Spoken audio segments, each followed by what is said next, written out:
Now, if you remember this, you're truly older than you look. Oh yes, I can't believe it myself. But what we're basically going to tell you today is this.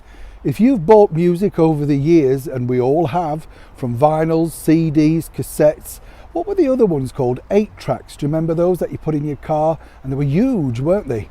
Well, now, on this date, it appears that the British music charts are 70 years old. Can you believe it? 70 years old.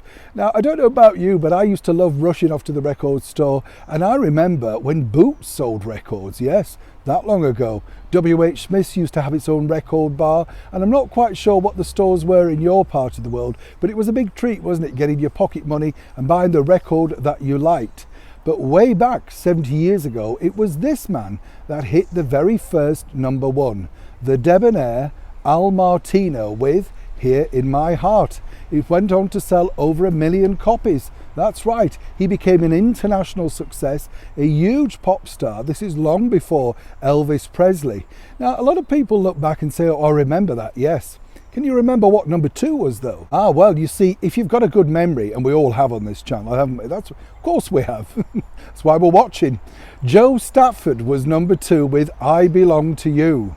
Now cast your mind back a little bit further down the charts, and at number 15 was a man that used to wear an hearing aid, cry a lot on stage, collapse to his knees, and as Frank Sinatra dubbed him, the crybaby of pop.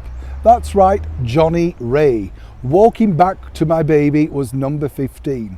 But it's interesting because when you meet people in this wonderful job that I do, and you find out exactly how they got their chart break, one of the people that I found fascinating was none other than the 60s singing icon Engelbert Humperdinck.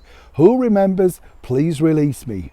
Well, way back in 1967, he got his very big break, but also broke a record for his rivals, the Beatles. That's right, because they released Strawberry Fields Forever and Penny Lane. And it was a battle as to who was going to get number 1.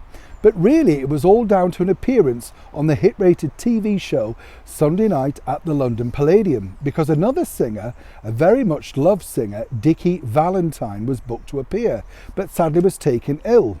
Engelbert at the very last minute was given the spot, and as they say, the rest is history. Now, for fans of Dickie Valentine who remember him, you may not know, but his son, Richard Valentine, is one of the biggest producers currently working for the BBC on big hit shows like Strictly Come Dancing.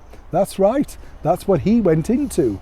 So if you are a fan of music, particularly here in the United Kingdom or wherever you are in the world, I'd love to know, what was your very first single that you bought with your pocket money, and do you still listen to it now? Or did you buy one of those novelty singles and you sort of cringe and think, what made me spend my money on that?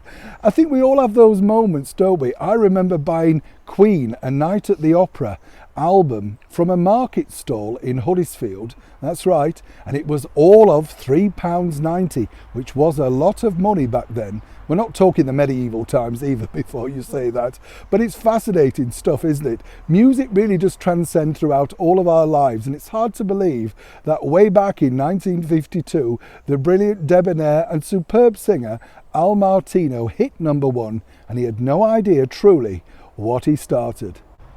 I'd love to know your thoughts to this particular story in the comments below. And as ever, happy listening.